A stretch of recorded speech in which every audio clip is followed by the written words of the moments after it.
All right, so we've come out here to the Logan, Utah airport, and I just wanted to share with you guys something. People were asking me about my Jeep and what was going on with that, what the next projects were, and sad to say, the Jeep was actually sold. I sold that last weekend.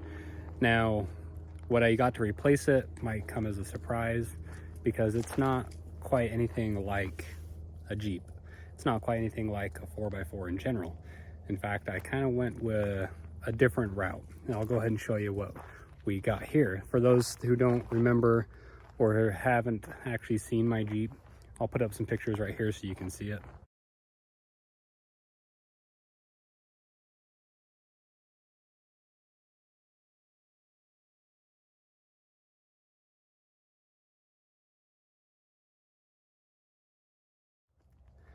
And this is the new replacement for the Jeep. A little bit different, I think. It's a 2015 Toyota Corolla. Now, why would I go with the Toyota Corolla over something like the Jeep? I wanted something a little more economical, and we'll go over some other reasons I'll show you here. All right, so some of the many reasons why I decided to get rid of the Jeep and go with something a little smaller, more boring maybe, is so me and my wife, we actually used to work at the same location, and we had our 2007 Toyota Highlander, which was the more comfortable car, more economical, and it was a better all-around vehicle to get around nighttime, daytime, super hot days, cold mornings, whatever it be. Well, I ended up changing positions. I lost my job, and then I picked up a different one. So then we ended up having to drive separately.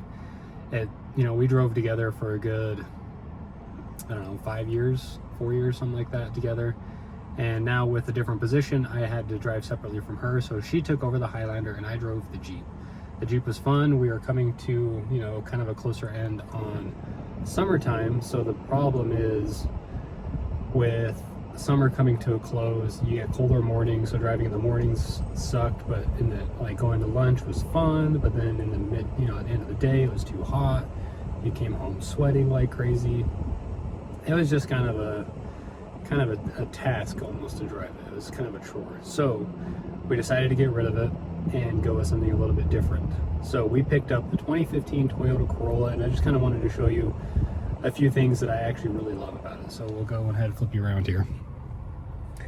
So now we've got the touchscreen, which actually comes factory from Toyota. I think they even call it the Toyota Intune.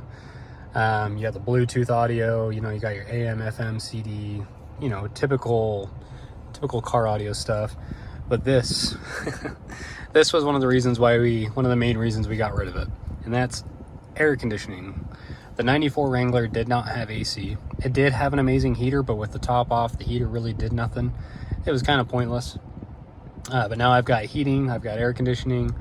I love it. Just one of those small creature comforts that you don't really think of day to day until you live without it for a little while. Another part, you look at this one here, 36 miles to the gallon on average. I've been idling here for quite a while, and so that's dropping pretty steadily. Now, for people out there who are wondering what something like this would cost, it's actually fairly inexpensive for what you're kind of thinking of. So I bought our 94 Wrangler 3 years ago, something like that. And we drove the heck out of it. We loved it. We drove it everywhere, took the top off, went off-roading, did all that kind of stuff. We paid $3,800 for it as it sat. That was with the lift kit, the new tires, the rims, all that kind of fun stuff. $3,800. We drove it for 4 years, and we actually turned around and sold it for $4,500.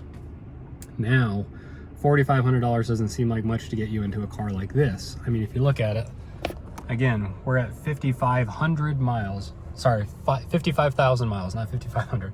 55,000 miles on a 2015. This is the S package, so it's got the nicer wheels, it's got the tinted windows. You can see it's kind of dark in here. It's got the paddle shifters on it, all that kind of fun stuff, and we'll go over that further in a different video. I'll do a full review on it.